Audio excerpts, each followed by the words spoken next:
Hola, hola, ¿cómo están? Muy buenas noches, buenos días, buenas tardes, independientemente de la hora en que vean esta presentación. El día de hoy, el Instituto de NIF presenta la cuarta sesión del curso especializado Planeamiento Financiero Empresarial. Tenemos ya en plataforma al licenciado Álvaro Andrés Puente Huertas, licenciado en Gestión Empresarial con estudios de posgrado en Gestión Financiera y Gestión de Proyectos. Actualmente trabaja como subgerente de eficiencia en el Banco de Crédito del Perú. Licenciado Álvaro, ¿cómo está? Muy buenas noches. Tiene usted el micrófono habilitado. Iniciamos con la sesión que nos convoca para el día de hoy. Listo, Edu, muy buenas noches con todos. Bienvenidos a esta su cuarta sesión del curso especializado Planeamiento Financiero Empresarial. Eh, Vamos a retomar el día de hoy con la parte final del módulo 2 de análisis costo, volumen, utilidad.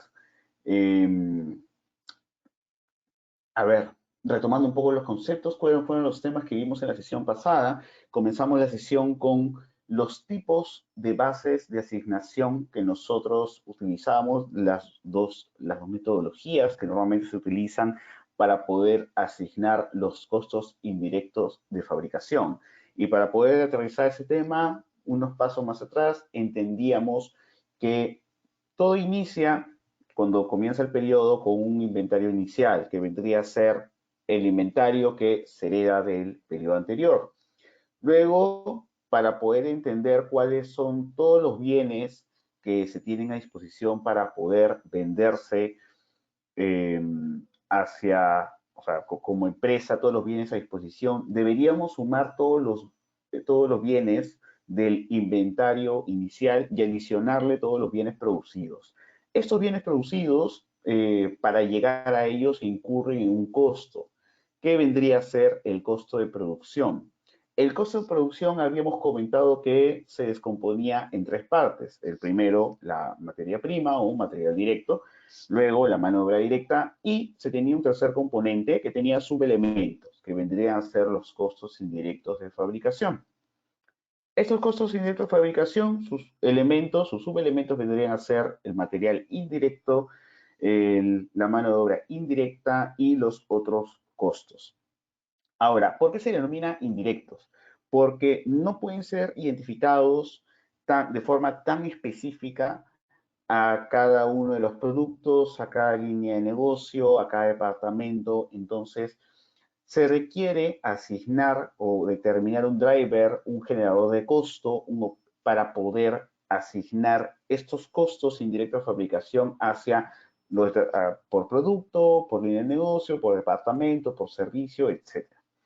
Y estábamos viendo inclusive algunos ejemplos, por ejemplo en las consultorías, habíamos visto un caso de soporte de asesoría que no vale, o sea, son soporte de asesorías que es un costo cross banco y que luego se requiere identificar cuánto es lo que me está costando cada consultoría y para ello se debe asignar una partecita de este soporte de asesoría y lo que habíamos entendido dentro de una de las primeras tecnologías que vendría a ser la tasa general única, cuando únicamente tienes un generador de costo, primero, un bloque de costos indirectos, que en este caso sería el soporte de asesoría, y por lo tanto tienes una única base de asignación ligado a esta única actividad. Lo ideal es que apliques el método de tasa general única, ¿sí? Es decir, tienes un solo bloque, un solo grupo de costos indirectos de fabricación, tienes una sola base de asignación. Calculas tu tasa de asignación, que vendría a ser el costo total de tus costos indirectos y lo divides entre tu driver, entre tu generador de costo y la tasa de asignación es con la cual ustedes van a poder asignar correctamente esos costos indirectos a lo que ustedes decían, a su objeto de costo. Ahora, la segunda metodología era el costeo por actividades o costeo ABC. Eh, Aquí lo que se definen son varias actividades o se entiende que existen varias actividades dentro del proceso productivo que con actividades me refiero a, por ejemplo, mantenimiento de la máquina, costo de la preparación del producto, movimientos que se realizan, o sea, pueden haber mini costos de transporte entre un paso y otro dentro del proceso productivo, que no son directamente, no están directamente asociados a un único producto, a una línea de negocio, y por lo tanto, como bloque de costos indirectos debe asignarse. Y en el costo de productividades, como tienes varias actividades, lo que te comenta la teoría es que deberías tener un generador de costo, un driver para cada una de estas actividades. Por lo tanto, vas a tener número de tasas de asignación dependiendo del número de actividades que tengas dentro de la compañía. Ahora, pueden ocurrir algunas excepciones. Puede ser que alguna de tus bases de asignación se repitan entre algunas de las actividades, por lo tanto, el monto de tasa de asignación va a variar no por la tasa de asignación, sino por el costo de la actividad en específico.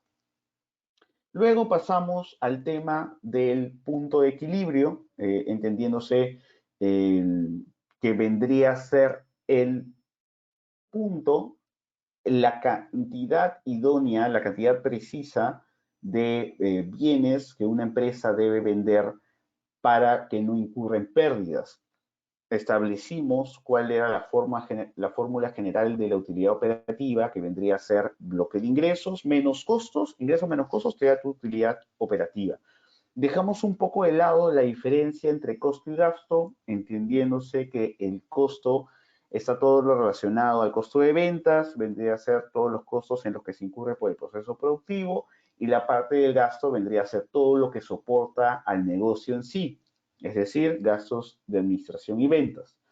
Se unifican estos, se colocan, se denominan simplemente costos, y hay una subdivisión dentro de los costos que ahora los vamos a ver como variables y como fijos, ¿sí? Para poder realizar este análisis de costo, volumen, utilidad, debemos unificar todos los costos y separarlos de acuerdo a si son variables o si son fijos. Por lo tanto, teníamos esta gran ecuación de ingresos menos costos variables menos costos fijos igual a la utilidad operativa. Revisamos un concepto adicional que era el margen de contribución unitario, que vendría a ser la diferencia entre el precio unitario de un bien y el costo variable de ese mismo bien. Por ejemplo, yo tengo un producto, yo vendo lapiceros o plumas, dependiendo del país, como se denomine, de alta calidad. Eh, por lo tanto, cada uno lo vendo $10, pero el costo de fabricación es $4, ¿sí? Entre el costo de fabricación, el costo unitario de transporte, etcétera. Todos los costos variables que se asignan a esa pluma están dentro de los $4. Por lo tanto, el margen de contribución unitario vendría a ser la diferencia entre este precio y este costo variable unitario, es decir, los $10 menos 4. El resultado del margen de contribución unitario vendría a ser 6. Estos $6, ¿cómo es que se leen? Vendría a ser el margen o la rentabilidad marginal o rentabilidad adicional que contribuye a mi utilidad operativa debido a esa venta adicional realizada. Así es como se lee el margen de contribución unitario. ¿Para qué me sirve? Para poder simplificar parte de las fórmulas y para poder entender cuánto es lo que marginalmente voy ganando por cada unidad adicional vendida. Entonces, hasta ese punto tengo, simplificando un poco más la fórmula, margen de contribución unitario, que es la diferencia entre el precio con el costo variable, multiplicado por la cantidad, y ahí tengo un bloque de margen de contribución con cantidad, menos los costos fijos, es la utilidad operativa. Si yo lo que quiero es calcular el punto de equilibrio, mi fórmula para poder hallar la cantidad de punto de equilibrio vendría a ser mis costos fijos entre el margen de contribución unitario. Esa es la fórmula básica. Costos fijos entre margen de contribución unitario te va a dar como cantidad, como resultado, el punto de equilibrio. Y vimos inclusive unos cuantos ejercicios y nos quedamos con uno pendiente. Ahora, solo para cerrar la idea, para poder pasar al ejercicio, para poder culminar lo que vimos en la sesión 3, este análisis de costo, volumen y utilidad también nos sirve no únicamente para poder identificar en cantidad, sino también podemos jugar con esa misma fórmula respecto a otras variables. En algún punto identificamos cuál era el precio idóneo para poder concretar una utilidad esperada. En otros casos puedes jugar con el costo variable. Si yo ya tengo un precio determinado que no quiero cambiar, yo tengo una cantidad esperada y tengo una utilidad operativa meta al finalizar el año. Por lo tanto, yo podría tener como pregunta, si ya tengo precios, si ya tengo cantidades, si ya tengo utilidad, ¿cuál debería ser mi costo variable? Los costos fijos muy difícilmente, es muy complicado en algunos casos tomar acciones rápidas respecto a los costos fijos, por lo mismo que son fijos, son inversiones grandes, pero respecto a los costos variables todavía puede existir alguna palanca de acción, puedes buscar eficiencias, puedes buscar el rediseño de tus procesos productivos, dentro de la misma cadena de valor puedes ajustar algunos pasos, tal vez ya sin time, algo que te reduzca la mano de obra. Por lo tanto, puedes tener como pregunta cuál debería ser mi costo variable para obtener una utilidad operativa determinada. Entonces, tiene varios usos el análisis de costo, volumen, utilidad. Lo último de tema que vimos en la sesión pasada fue el apalancamiento operativo, que se entendía como cuanto más costo fijo tenga una empresa, normalmente si la empresa del mismo sector tenía la misma estructura de costos, pero una comenzó a invertir en más costos fijos, lo hace normalmente, si es que no es por crecimiento de negocio, por un tema de automatización. Por lo tanto, el incrementar el costo fijo se entiende que lo que va a lograr es la disminución o reducción del costo variable, ¿sí? Ya sea porque está reduciendo las horas hombre, porque requiere menos cantidad de insumos para llegar a producir o a tener el mismo bien, reduce la probabilidad de merma, por lo tanto ya no requieres tanto material directo o tanto material indirecto. Entonces, finalmente el costo variable se va a reducir debido a que se incrementa el costo fijo, pero esta dinámica de incrementar el costo fijo para poder reducir el costo variable se denomina que la empresa o se entiende de que la empresa está incrementando su apalancamiento operativo. Ahora, ¿es beneficioso o no? Va a depender mucho de la situación, ¿sí? Vamos a retomar entonces el ejercicio que estuvimos viendo, ¿sí? Solo igual eh, para poder un poco repasar, recordar cuál fue el ejercicio que nosotros estuvimos viendo en la clase pasada. Recordemos que Lácteos era una empresa que se dedicaba a la elaboración y comercialización a través de canales minoristas y lo que después de que creo 6 años, no recuerdo cuánto tiempo habían comentado por acá, pero lo que comentaban es que iban a incrementar los costos variables de esta empresa. Y lo que estaban buscando es hacer mejoras, innovar un poco dentro de su proceso productivo. Por lo tanto, acá lo que estaban haciendo era incrementar los costos fijos, por lo mismo, por la automatización, la innovación que están realizando, y con ello esperaban tener una reducción en sus costos variables. Dentro de la información que nos entregaban estaba que anteriormente, el costo variable era de 15, con el nuevo proceso productivo, las innovaciones ahora se reducen a 12. Sin embargo, también existe un efecto dentro de los costos fijos. Va a pasar de los 112.500 a los 174.000. La venta de cajas, el precio vendría a ser 24 y en cantidad, lo esperado, vendría a ser 19.000. ¿Cuál era la pregunta? Calcular cuál era el punto de equilibrio. Primero, calcular el margen de contribución para cada una de las estructuras. Luego, el punto de equilibrio y el margen de seguridad. El margen de seguridad habíamos comentado que era este gap, esa brecha, este espacio que tienes entre tu punto de equilibrio y la cantidad esperada de ventas. Ahora, la cantidad esperada de ventas es lo que como empresa tienes como, defines como proyección para un año determinado, ¿sí? Si es que ustedes el año pasado tenían, por ejemplo, 10.000 unidades de un producto vendido, para el próximo año, como mínimo, deberías proyectarte vender la misma cantidad, 10.000, a menos que hayas tenido un pico anómalo dependiendo de la sazonalidad del producto, pero lo mínimo es repetir lo del año anterior e inclusive proyectar un crecimiento y definir algunas acciones concretas que te permitan como empresa concretar y aterrizar tu incremento de ventas. Sí, es lo que normalmente pasan dentro de todas las empresas de por sí. Si es que has tenido un año con una determinada cantidad de ventas, esa es tu base para poder, tu piso para poder proyectar la cantidad de ventas para el próximo año. Y no necesariamente ninguna empresa está buscando vender en su punto de equilibrio. Siempre una empresa está buscando vender eh, y operar esperando tener utilidad positiva. Por lo tanto, acá ustedes en este punto tienen 19.000 de cajas de lácteos para vender el próximo año o este año, pero no está ligado necesariamente al punto de equilibrio. Se entiende que el punto de equilibrio es menor. Entonces, esta diferencia que vamos a encontrar entre el punto de equilibrio y las ventas esperadas vendría a ser su margen de seguridad. ¿Sí? Nuevamente se entiende como este espacio de acción que tienes entre tu punto de equilibrio y tus ventas reales. Ese vendría a ser tu margen de seguridad.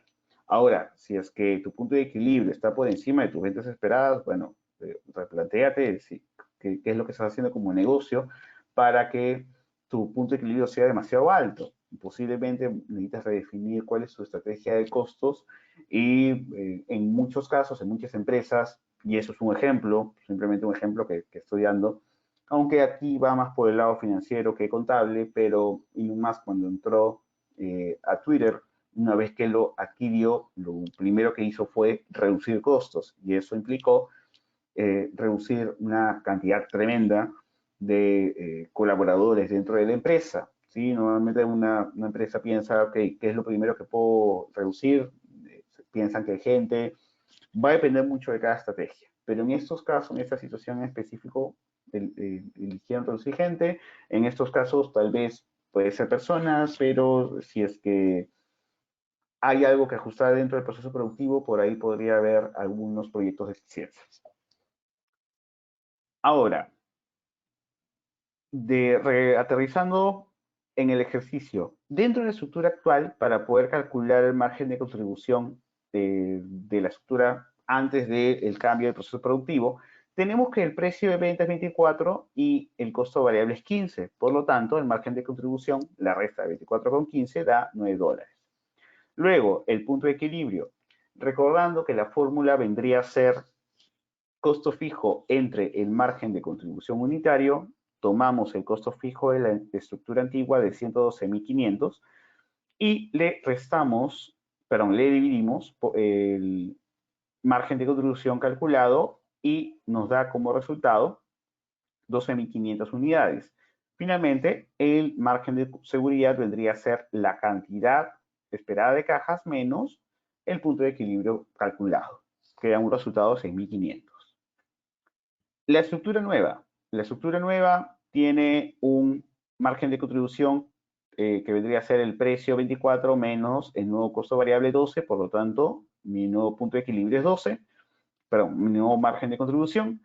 Mi punto de equilibrio vendría a ser mi nuevo costo fijo, 174.000 menos los 12 del margen de contribución, me da un punto de equilibrio de 14.500. Finalmente, mi margen de seguridad vendría a ser 4.500, que es la diferencia entre la venta esperada de cajas con el nuevo punto de equilibrio. Algunas apreciaciones que hemos encontrado acá. Cuando una empresa tiene un mayor apalancamiento operativo, que es lo que está pasando acá, por ejemplo, lo que está sucediendo es que está incrementando los costos fijos y acá lo que está sucediendo es que lo está reduciendo. ¿Sí? Oh, disculpen. Uy, disculpen. Ahora sí. Eso es lo que quería hacer. Dense cuenta en esto. Ustedes tienen un mayor costo fijo y un menor costo variable. Por lo tanto, dentro de su gráfica, ustedes lo que deberían tener es que el costo fijo, al tener una base mayor, y esto dicho mejor de esta forma, ustedes respecto al antiguo costo fijo van a comenzar desde abajo, desde este punto, y van a tener un crecimiento. Luego, al tener un nuevo costo fijo, van a crecer de un poco más arriba y la curva de su costo se va a achatar. ¿Por qué? ¿Por qué sucede esto? Porque la pendiente depende de sus costos variables y el punto de inicio depende de sus costos fijos. Ahora, ¿cuál es el tema si tienes mayor cantidad de costos fijos? El tema es que ahora van a requerir una mayor cantidad de unidades que van a requerir vender para poder cubrir por lo menos sus costos fijos. Ya ni siquiera considerando los costos variables. Sin considerar los costos variables, al momento de vender, si ustedes venden sus costos, venden la cantidad para cubrir sus costos fijos, si consideran únicamente eso, a mayor apalancamiento operativo, su punto de equilibrio va a crecer. Y acá hay un dato adicional que no lo he colocado como tema, pero es importante que lo entiendan. Hay un punto adicional, hay un bloque adicional, un indicador adicional que se puede calcular en esos casos que vendría a ser el punto de quiebre, ¿sí? El punto de quiebre vendría a ser la cantidad que se vende, la cantidad que se vende que se requiere para como mínimo cubrir los costos fijos, solamente costos fijos, sin considerar el costo variable. ¿Sí? Bueno, porque se entiende que por cada unidad que se está vendiendo, eh, siempre va a haber un margen de contribución, ¿sí? Pero la idea es vender para que como mínimo se puedan cubrir los costos fijos. Ese es el punto de quiebre. Si es que ya ni siquiera con tus ventas puedes cubrir con tus costos fijos, estamos en serios problemas. Pero es un dato adicional que vendría a ser el punto de quiebre. Ahora, una vez que he llegado hasta el margen de seguridad, la siguiente pregunta fue, ¿en qué nivel de ventas las utilidades serán las mismas para las dos estructuras de costos? Es decir, independientemente de qué estructura, ¿cuál vendría a ser la cantidad que haga indiferente ambas opciones? Y aquí hicimos una pequeña ecuación para entenderlo. Ingresos menos costos es igual a utilidad operativa, ¿sí? Es decir, ¿cuál es la cantidad que va a hacer que para ambas estructuras me den la misma utilidad operativa? No estoy diciendo utilidad operativa cero, estoy diciendo que lleguen a una utilidad positiva y que sea indiferente dependiendo de su cantidad únicamente. De esa forma establecimos la fórmula. Marque margen de contribución unitario de la primera opción multiplicado por las ventas que la incógnita de cantidad menos el costo fijo de la primera opción, de la primera estructura. Esto debe ser igual, esto vendría a dar como resultado una utilidad operativa. Y esta utilidad operativa debería ser igual a la segunda utilidad operativa, que vendría a ser el margen de contribución unitario de la segunda opción, por la incógnita menos el costo fijo de la segunda opción. Despejando me dio como resultado 20.500 unidades. Es decir, a 20.500 unidades, de forma indiferente, independientemente de cuál es la estructura que yo elija, voy a obtener $72.000 de utilidad. Este es el resultado. Tal cual. Ahora, nos habíamos quedado acá y la siguiente pregunta era, grafique la función de ingresos y la función de costo. No es necesario un gráfico a escala exacta, bueno, indicando los puntos de equilibrio. Esto igual me adelanté un poco a hacerlo para mostrarlo y ganar un poco de tiempo. Pero, ¿qué es lo que nos muestra? Nosotros tenemos una función, bueno, una función de ingreso, vamos a tener una función de costos totales de la estructura 1 y costos totales de la estructura 2. ¿Sí? Primero, comenzamos con 0 unidades y lo he ido creciendo de 1000 en 1000. ¿Qué es lo que pasa si vendo 0 unidades? Obtengo 0 ingresos. Si vendo 1000 unidades, y acá lo voy multiplicando dependiendo de